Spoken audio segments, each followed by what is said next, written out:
افلا يتدبرون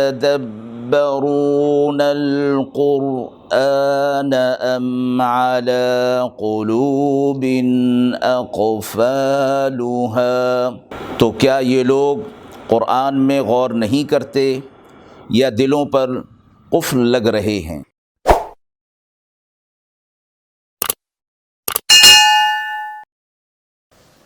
بسم اللہ الرحمن الرحیم۔ السلام علیکم ورحمۃ اللہ۔ ناظرین کرام، قرآن مجید کے پاروں کے خلاصے کے اس پروگرام میں آج آپ کے سامنے پارہ نمبر 15 کا خلاصہ پیش ہے۔ یہ پارہ سورہ بنی اسرائیل سے شروع ہو رہا ہے۔ رکوع نمبر 1، آیت نمبر 1۔ سبحان الذی اسریٰ بعبدہ لیلا من المسجد الحرام۔ آیت میں واقعہ معراج کا بیان ہے، جو آپ صلی اللہ علیہ وسلم کا معجزہ اور خصوصی اعجاز ہے۔ بعبدہ، آپ صلی اللہ علیہ وسلم کو اپنا عبد بیان فرمایا، اس میں خاص محبت کی طرف اشارہ ہے۔ معراج کے جسمانی اور روحانی ہونے پر مختلف دلائل ہیں، البتہ جسمانی ہونے پر قرآن و سنت کے دلائل موجود ہیں۔ بارکنا حولہ لنریہ من آیاتنا، مراد پوری زمین شام ہے کہ اللہ نے یہاں برکت رکھی، اور برکت دونوں قسم کی برکات، دینی بھی اور دنیاوی بھی۔ دینی برکات یہ کہ تمام انبیاء علیہ الصلوۃ والسلام، اکثر انبیاء علیہ الصلوۃ والسلام سابقین کا قبلہ، مسکن اور مدفن یہ سرزمین رہی ہے، اور دنیاوی برکات یہ ہیں کہ اس کی سرزمین کا سرسبز ہونا، عمدہ چشمے، نہریں، باغات وغیرہ کا ہونا، یہ اس کی دنیاوی برکات ہیں۔ آیت نمبر 9۔ ان ھذا القرآن یہدی للتی ہی اقوم۔ قرآن کے طریقہ ہدایت کو اقوم فرمایا گیا۔ اس سے مراد وہ راستہ ہے جو منزل تک پہنچانے میں قریب تر ہو، آسان ہو اور خطرات سے خالی ہو۔ اس حوالے سے قرآن مجید صراط مستقیم ہے، ہدایت ہے، رہنمائی ہے۔ رکوع نمبر 2، آیت نمبر 15۔ من اہتدی فانما یہتدی لنفسہ، جو کوئی ہدایت پر آ جائے گا تو وہ ہدایت اسی کے لیے ہوگی، اور جو کوئی گمراہی کی طرف جائے گا اس کا خمیازہ بھی اسے خود ہی اٹھانا ہوگا، اور آخرت میں کوئی کسی کا بار نہیں اٹھائے گا، ہر شخص اپنے اعمال کا بار خود اٹھائے گا۔ رکوع نمبر 3، آیت نمبر 23-24۔ وَقَضَىٰ رَبُّكَ أَلَّا تَعْبُدُوا إِلَّا إِيَّاهُ۔ اس آیت میں 2 حکم دیے گئے، ایک توحید کا اور دوسرا والدین کے حقوق کا۔ والدین کے حقوق توحید کے فوراً بعد رکھے گئے۔ اس سے معلوم ہو گیا کہ اللہ کا حق ادا کرنے کے بعد سب سے بڑا حق انسانوں میں والدین کا ہے۔ والدین کی حق تلفی کی سزا دنیا میں بھی ملتی ہے۔ والدین کے ادب کی رعایت کا حکم دیا گیا، خصوصی طور پر بڑھاپے کی عمر کو جب وہ پہنچ جائیں تو ان کے ساتھ نرمی اور آسانی کا معاملہ کرنے کی ہدایات دی گئی ہیں۔ آیت نمبر 26-27۔ وَآتِ ذِی الْقُرْبَىٰ حَقَّهُ وَالْمِسْکِینَ، قرابت والے، مسکین، مسافر، ان کا حق دو، اور بے موقع اپنے مال کو مت اڑاؤ۔ معصیت اور بے موقع مال کے اڑانے کو تبذیر کہا جاتا ہے۔ جائز موقع پر مال کو خرچ کرنا اور ضرورت سے زیادہ مال کو خرچ کر دینا، اس کو اسراف کہا گیا۔ دونوں چیزیں اللہ کے نزدیک ناپسندیدہ ہیں۔ یہاں تبذیر کا ذکر ہے، اور تبذیر کا ذکر فرماتے ہوئے یہ فرمایا گیا کہ یہ تبذیر کرنے والے شیطان کے بھائی ہیں، اور شیطان اپنے رب کا بڑا ناشکرا ہے۔ رکوع نمبر 4 آیت نمبر 31، وَلَا تَقْتُلُوا أَوْلَادَكُمْ خَشْيَةَ إِمْلَاقٍ۔ جاہلیت کے زمانے کی ظالمانہ جو ایک عادت تھی، روایت تھی، اس کی اصلاح فرمائی گئی۔ کثرت آبادی کی وجہ سے کفالت نہ کر سکنے کا خوف، اس کے پیچھے بھی یہی نظریہ کار فرما ہے۔ رزق کا ذمہ دار اپنے آپ کو سمجھ لیا گیا ہے، اس لیے یہ فیصلہ کیا جاتا ہے کہ بچے زیادہ ہوں گے تو ان کی کفالت کرنا، ان کا بار اٹھانا مشکل ہوگا۔ حدیث مبارکہ میں فرمایا گیا کہ تمہارے ضعیف اور کمزور طبقہ کی وجہ سے اللہ کی طرف سے تمہاری مدد کی جاتی ہے اور تمہیں رزق دیا جاتا ہے۔ اس لیے حکم دیا گیا کہ تم انہیں قتل مت کرو، ہم تمہیں بھی رزق دیتے ہیں، انہیں بھی رزق دیتے ہیں، ان کا قتل کرنا بہت بڑا گناہ ہے۔ آیت نمبر 32، وَلَا تَقْرَبُوا الزِّنَا، زنا کے قریب بھی نہ جاؤ۔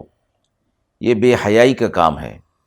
جب انسان میں حیا ہی نہ رہے تو وہ انسانیت سے محروم ہو جاتا ہے۔ یہاں آیت میں زنا کرنے کی بات نہیں فرمائی گئی، بلکہ فرمایا کہ اس کے قریب بھی نہ جاؤ۔ محدثین مفسرین فرماتے ہیں کہ ہر ایسے کام کہ جو زنا کے قریب لے جانے والے ہوں، ان سے اجتناب کرنے کا حکم دیا جا رہا ہے کہ جب ان سے بچا جائے گا تو پھر اس کام میں نہیں پڑا جائے گا، اور جب ان کو اختیار کر لیا جائے گا تو امکانات اس کام میں پڑنے کے زیادہ ہو جائیں گے۔ حدیث مبارکہ میں فرمایا گیا، اذا فاتک الحیا فافعل ما شئت، جب تم میں حیا نہ رہے تو پھر تم جو چاہو کرو۔ حدیث مبارکہ میں ہے، اذا فاتک الحیا فافعل ما شئت، یعنی جب تم سے حیا ہی جاتی رہے تو پھر تم جو چاہو کرو۔ آپ صلی اللہ علیہ وسلم نے حیا کو ایمان کا شعبہ قرار دیا۔ الحیاء شعبۃ من الایمان۔ معاشرتی فساد جو زنا کی وجہ سے پھیلتا ہے، اس کی کوئی حد نہیں رہتی۔ یہ جرم بہت سے جرائم کا پیش خیمہ ثابت ہوتا ہے، یعنی اس کی وجہ سے اور بہت سارے جرائم پھیلتے ہیں اور معاشرے کا امن بالکل تباہ اور برباد ہو جاتا ہے۔ اس لیے یہاں یہ ایک اسلوب اور ترتیب یہ نہیں فرمائی کہ زنا نہ کرو، بلکہ فرمایا وَلَا تَقْرَبُوا الزِّنَا، یعنی زنا کے قریب بھی نہ جاؤ۔ مفسرین فرماتے ہیں اس سے مراد زنا کی طرف لے جانے والے جتنے بھی عوامل ہیں، ان سب سے بچنے کی تاکید اس آیت کے اندر فرمائی جا رہی ہے۔ آیت نمبر 33، وَلَا تَقْتُلُوا النَّفْسَ الَّتِي حَرَّمَ اللَّهُ إِلَّا بِالْحَقِّ۔ قتل ناحق کا جرم عظیم ہونا اس آیت کے اندر فرمایا گیا۔ تمام مذاہب میں مسلم ہے یہ بات کہ کسی کو ناحق قتل کرنا گناہ عظیم ہے۔ آپ صلی اللہ علیہ وسلم نے فرمایا، ساری دنیا کی تباہی اللہ کے نزدیک اس سے ہلکی ہے کہ کسی مومن کو ناحق قتل کیا جائے۔ قرآن مجید کی ایک آیت میں فرمایا گیا، وَمَن يَقْتُلْ مُؤْمِنًا مُتَعَمِّدًا فَجَزَاؤُهُ جَهَنَّمُ خَالِدًا فِيهَا وَغَضِبَ اللَّهُ عَلَيْهِ وَلَعَنَهُ وَأَعَدَّ لَهُ عَذَابًا عَظِيمًا۔ جس کسی نے بھی کسی مومن کو ناحق قتل کیا، اللہ رب العزت اسے ہمیشہ ہمیشہ کے لیے جہنم میں ڈالے گا، اور اللہ کی لعنت ہوگی اور عذاب عظیم ہوگا۔ یہ تو مومن کے قتل کے حوالے سے تھا، اور عام قتل کے حوالے سے بھی فرمایا گیا، من قتل نفسا بغیر نفس او فساد فی الارض فکأنما قتل الناس جمیعا۔ جس کسی نے کسی ایک کو ناحق قتل کیا، گویا اس نے پوری انسانیت کو قتل کیا۔ تو یہ قتل ناحق انتہائی جرم عظیم ہے، اور مقتول کے قصاص کے حوالے سے بھی فرمایا گیا کہ حق اس کے ولی کو ہے کہ وہی قصاص لے سکتا ہے۔ اسی طرح فرمایا کہ ظلم کا جواب ظلم نہیں۔ اگر کوئی مجرم ہے، مقتول ہے، تو قاتل ہے، تو اس کے جرم کی جو سزا ہوگی، اس سزا دینے میں بھی عدل اور انصاف کے تقاضوں کو پورا کیا جائے گا۔ یہ نہ ہو کہ سزا کا اختیار ملنے پر اس کے ساتھ ظلم کیا جائے۔ سزا میں بھی انصاف کی رعایت کی جائے۔ فلا یسرف فی القتل میں یہ مراد ہے۔ آیت نمبر 34، وَلَا تَقْرَبُوا مَالَ الْيَتِيمِ، یتیم کے مال کے قریب بھی نہ جاؤ۔ سورہ نساء کے ابتدائی آیات کے اندر بھی یتیم کے مال کی تاکید کی گئی کہ اس کا مال کھانا انتہائی گناہ عظیم ہے، اور فرمایا کہ جب تمہارے پاس یتیم کا مال ہو تو جب تک وہ یتیم اپنی سمجھداری کی عمر کو نہ پہنچ جائے وہ مال اس کے حوالے نہ کرو۔ البتہ یتیم اگر تمہاری کفالت میں ہے تو اس کی کفالت کے اخراجات اس کے مال میں سے بقدر ضرورت لیے جا سکتے ہیں۔ وَأَوْفُوا بِالْعَهْدِ، اپنے عہد کو پورا کرو۔ لوگوں کے ساتھ جو معاہدات ہوتے ہیں، جو وعدے ہوتے ہیں، ان کو پورا کرنا بھی ضروری ہے۔ إِنَّ الْعَهْدَ كَانَ مَسْئُولًا، تمہارے عہدوں کے بارے میں، وعدوں کے بارے میں اللہ کے ہاں پوچھ ہوگی۔ آیت نمبر 35، وَأَوْفُوا الْكَيْلَ إِذَا كِلْتُمْ وَزِنُوا بِالْقِسْطَاسِ الْمُسْتَقِيمِ، لین دین کے معاملات میں ناپ تول کی کمی کرنا یہ بھی گناہ کے اندر شامل ہے، اور فرمایا کہ اس کو پورا کرو۔ ذَلِكَ خَيْرٌ وَأَحْسَنُ تَأْوِيلًا، یہ تمہارے لیے بہت ہی بہتر ہے، یعنی تمہارے آپس کے حقوق کی ادائیگی کے حوالے سے بھی اور تمہارے کاروبار کے حوالے سے بھی یہ چیز بہت بہتر ہے۔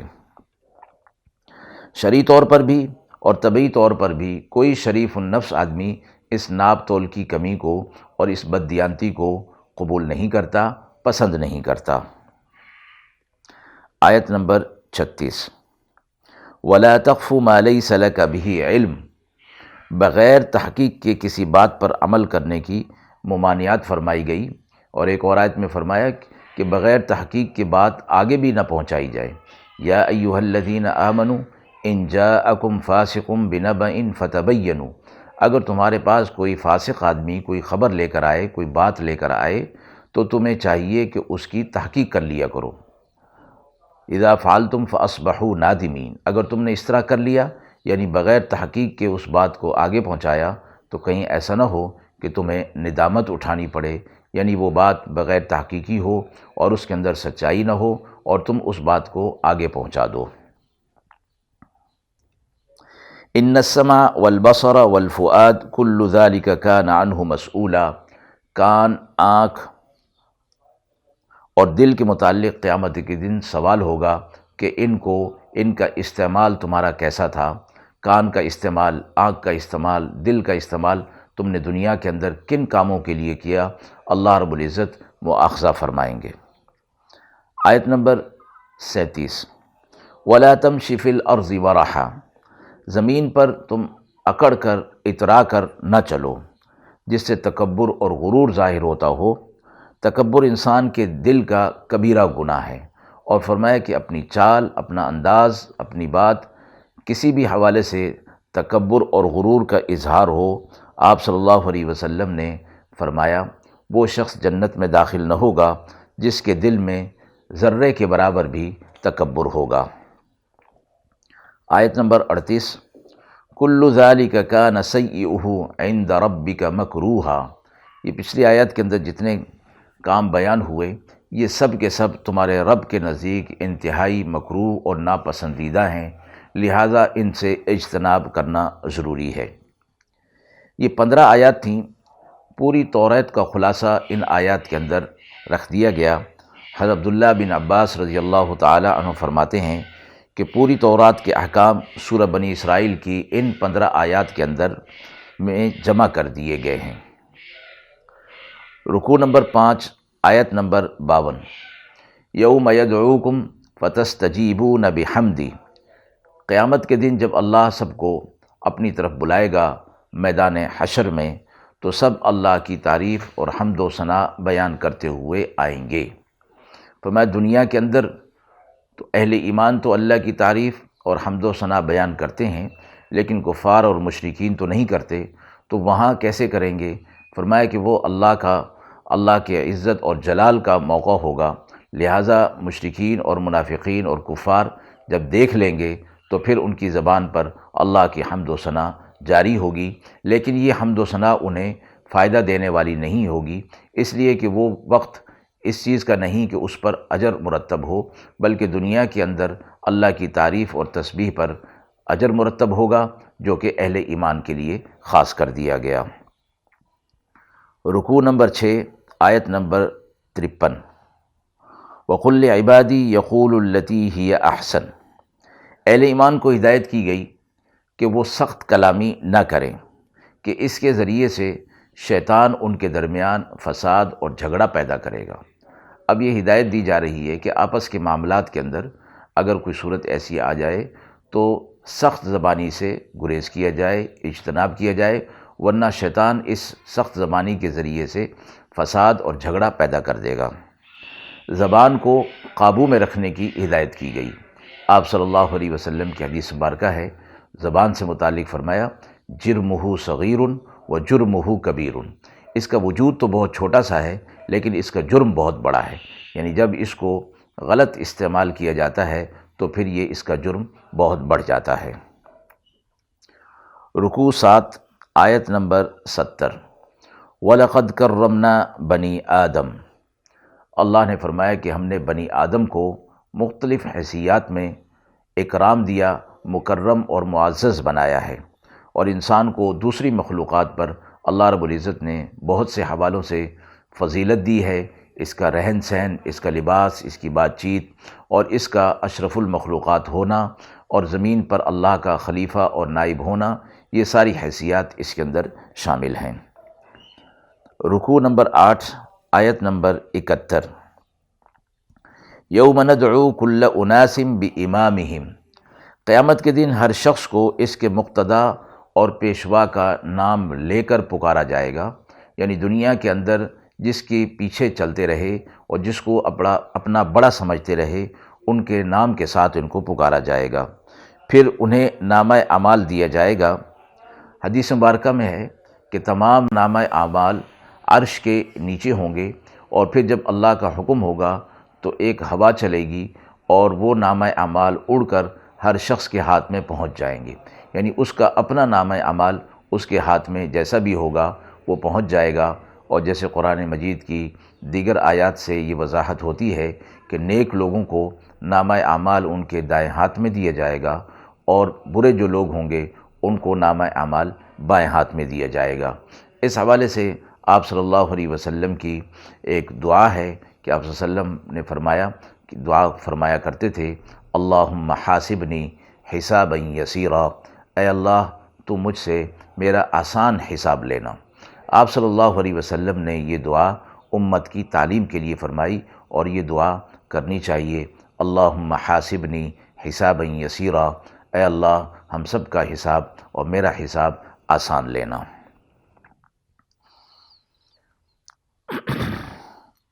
رکوع نمبر 9 آیت نمبر 82، وَنُنَزِّلُ مِنَ الْقُرْآنِ مَا هُوَ شِفَاءٌ وَرَحْمَةٌ لِّلْمُؤْمِنِينَ۔ قرآن مجید سے متعلق فرمایا گیا کہ ہم نے اس کو نازل کیا تو اس میں قلوب کے لیے شفا رکھ دی گئی، اور رحمت اور ہدایت مومنین کے لیے رکھ دی گئی ہے۔ مفسرین فرماتے ہیں کہ امراض ظاہرہ اور امراض باطنہ کی شفا اس قرآن مجید کے اندر رکھی گئی ہے، اور یہ بھی آپ صلی اللہ علیہ وسلم سے ثابت ہے، صحابہ اکرام سے بھی ثابت ہے کہ سورہ فاتحہ اور چاروں قل پڑھ کر دم کرنا امراض جسمانی کے لیے اس میں اللہ رب العزت نے شفا رکھی ہے۔ حضرات صحابہ اکرام اور خود آپ صلی اللہ علیہ وسلم سے بھی یہ عمل ثابت ہے۔ رکوع نمبر 10 آیت نمبر 89، وَلَقَدْ صَرَّفْنَا لِلنَّاسِ فِي هَذَا الْقُرْآنِ۔ قرآن مجید کھلا ہوا معجزہ ہے، لیکن لوگ اس نعمت کی قدر نہیں کرتے ہیں، اور اسی وجہ سے اس کی تعلیمات کو اپنی زندگی میں نہیں لاتے، جس وجہ سے وہ گمراہ ہو جاتے ہیں۔ قرآن کتاب ہدایت ہے اور اللہ کی طرف سے پیغام ہدایت، پیغام حق ہے، لیکن جب اس کی قدر نہیں ہوگی تو پھر گمراہی کی طرف چلے جائیں گے۔ رکوع نمبر 11 آیت نمبر 100، قُل لَّوْ أَنتُمْ تَمْلِكُونَ خَزَائِنَ رَحْمَةِ رَبِّي۔ تم لوگ اگر اللہ کی رحمت کے خزانوں کے مالک بھی بن جاؤ، تب بھی تم اسے خرچ کرنے میں اور اسے دینے میں تنگ دل ہو جاؤ گے اور بخل سے کام لوگے۔ انسان اپنی طبیعت میں تنگ دل واقع ہوا ہے۔ فرمایا گیا کہ جب اللہ کی نعمتوں کو اللہ کی طرف سے سمجھا جائے گا، خصوصی طور پر مال کو اللہ کی ایک نعمت اور اللہ کی دین سمجھا جائے گا تو پھر اسے خرچ کرنے میں آسانی ہوگی۔ جب ہم یہ سمجھتے ہیں کہ مال ہم نے کمایا، اپنے ہاتھوں سے کما کر اپنے پاس ہم نے جمع کر لیا، تو پھر اس پر ہم اپنا حق سمجھتے ہیں اور اپنی محنت اسے سمجھتے ہیں۔ پھر جب اللہ کی راہ میں خرچ کرنے کی بات آتی ہے تو ہمارا دل تنگ ہونے لگتا ہے۔ مفسرین علماء فرماتے ہیں کہ مال بھی اللہ ہی کی طرف سے دیا ہوا ہے، اور اللہ نے دیا اور اللہ اپنی راہ میں خرچ کرنے کی ترغیب دے رہے ہیں، اس پر اللہ کی طرف سے اجر جو ہے وہ ہمیں ملنے والا ہے۔ تو انسان کو چاہیے کہ اس کو خوش دلی کے ساتھ خرچ کرے۔ رکوع نمبر 12 آیت نمبر 110، قُلِ ادْعُوا اللَّهَ أَوِ ادْعُوا الرَّحْمَٰنَ، اللہ کو اللہ کے نام سے پکارو یا رحمان کے پکار سے پکارو۔ أَيَّمَّا تَدْعُوا فَلَهُ الْأَسْمَاءُ الْحُسْنَى، جس نام سے بھی پکارو اس کے بہت سے اسماء حسنہ ہیں، بہترین نام ہیں۔ اور روایت میں آتا ہے کہ مسلمان اللہ کو اللہ کے نام سے اور رحمان کے نام سے پکار رہے تھے، تو مشرکین نے کہا کہ یہ تو دو خداؤں کو پکار رہے ہیں۔ تو جواب میں فرمایا گیا کہ اللہ کے نام سے پکارا جائے یا رحمان کے نام سے، یا دیگر جو اسماء حسنہ ہیں، جو صفاتی نام ہیں، ان سے اللہ کو پکارا جا سکتا ہے۔ اور اسی آیت میں آگے فرمایا وَلَا تَجْهَرْ بِصَلَاتِكَ، اور نماز میں تلاوت اونچی آواز سے نہ کرو۔ اس کا ادب بتایا گیا، نہ ہی بہت زیادہ اونچی آواز اور نہ بہت زیادہ کم، بلکہ درمیانی اعتدال والی آواز ہونی چاہیے۔ سورہ کہف مکی ہے۔ حضرت ابو درداء رضی اللہ تعالی عنہ سے روایت ہے کہ جو شخص سورہ کہف کی پہلی 10 آیتیں یاد کر لے گا، اللہ رب العزت اسے دجال کے فتنے سے محفوظ رکھیں گے۔ اسی طرح آپ صلی اللہ علیہ وسلم نے ایک اور حدیث میں فرمایا کہ جو شخص جمعہ کے دن سورہ کہف کی تلاوت کرے گا، اللہ رب العزت اس کے لیے ایک نور پیدا کریں گے جو اگلے جمعے تک رہے گا۔ پھر اگلے جمعے پھر پڑھ لے گا، تلاوت کر لے گا، تو پھر اگلے جمعے تک اسی طرح یہ سلسلہ چلتا رہے گا۔ اس صورت میں اصحاب کہف کا مشہور واقعہ بیان ہوا ہے، اسی حوالے سے اس صورت کا نام بھی سورہ کہف ہے۔ رکوع نمبر 13 آیت نمبر 1، الحمد للہ الذی انزل علی عبدہ الکتاب ولم یجعل لہ عوجا، قرآن مجید ہر لحاظ سے مکمل کتاب ہے، اللہ کا قانون ہے، اس میں کوئی ٹیڑھا پن نہیں ہے۔